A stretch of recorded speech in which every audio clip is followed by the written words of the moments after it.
भाजपला धोबीपछाड देण्यासाठी स्थापन करण्यात आलेल्या महाआघाडीतून समाजवादी पक्षाचे अध्यक्ष मुलायमसिंग यादव बाहेर पडल्यानं बिहारमध्ये मोठ्या राजकीय उलथापालथींना वेग आला.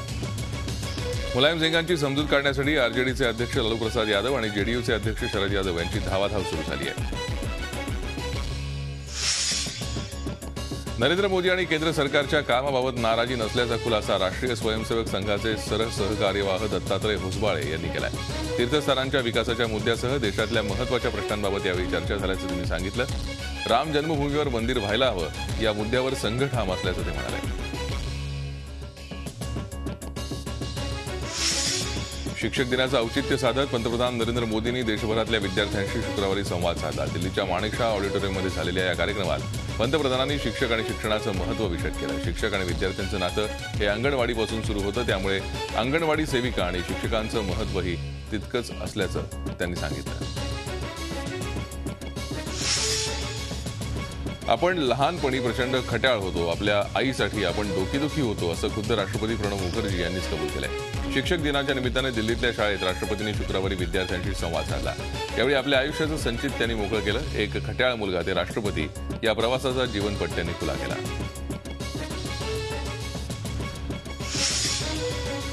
शिक्षक दिनाच्या पार्श्वभूमीवर पंतप्रधान नरेंद्र मोदी यांच्या हस्ते विशेष नाण्याचं अनावरण करण्यात आलं. ₹125 आणि ₹10च्या विशेष नाण्यांचं अनावरण यावेळी करण्यात आलं.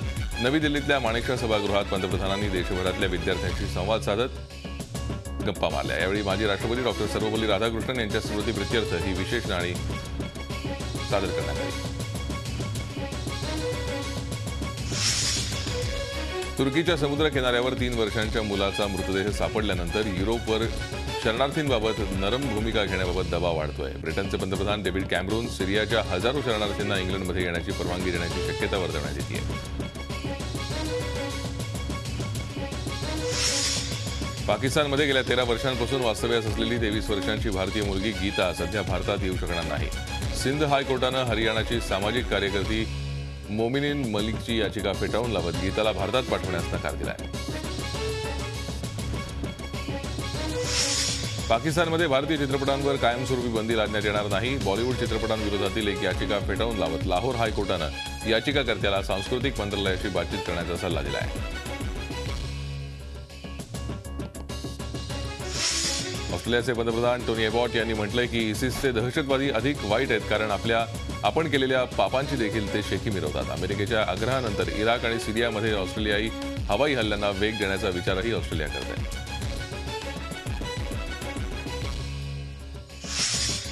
बीजिंगमधील सैन्य दलांच्या परेडनंतर राष्ट्रपती जिनपिंग यांनी रशियाचे राष्ट्रपती व्लादिमीर पुतीन यांची भेट घेतली. यावेळी दोन्ही देशांमधील संबंध अधिक मजबूत करण्यावर भर देण्यात आला.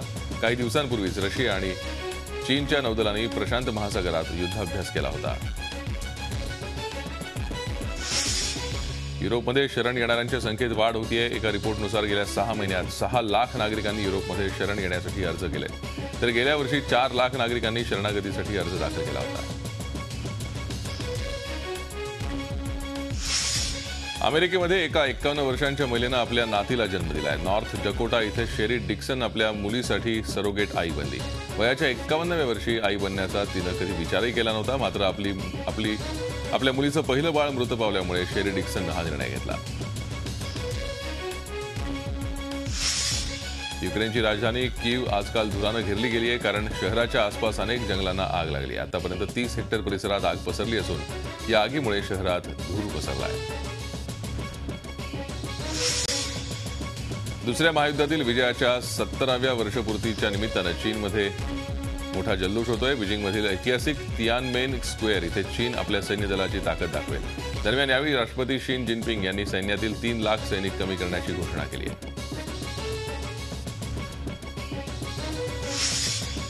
एका सर्व्हेनुसार ब्रेकिंग न्यूजबाबत मायक्रो ब्लॉगिंग वेबसाईट ट्विटर सर्वात प्रमुख सोशल मीडिया ठरली आहे. ट्विटर वापरणारे 86% नागरिक बातम्यांसाठी ट्विटरवर सक्रिय असतात.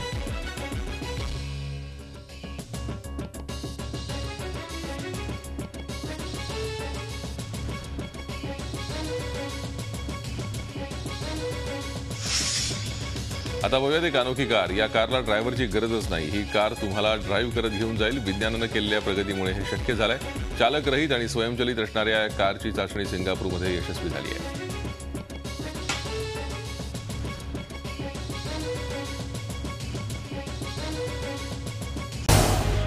झी 24 तास रहा एक पाऊल पुढे.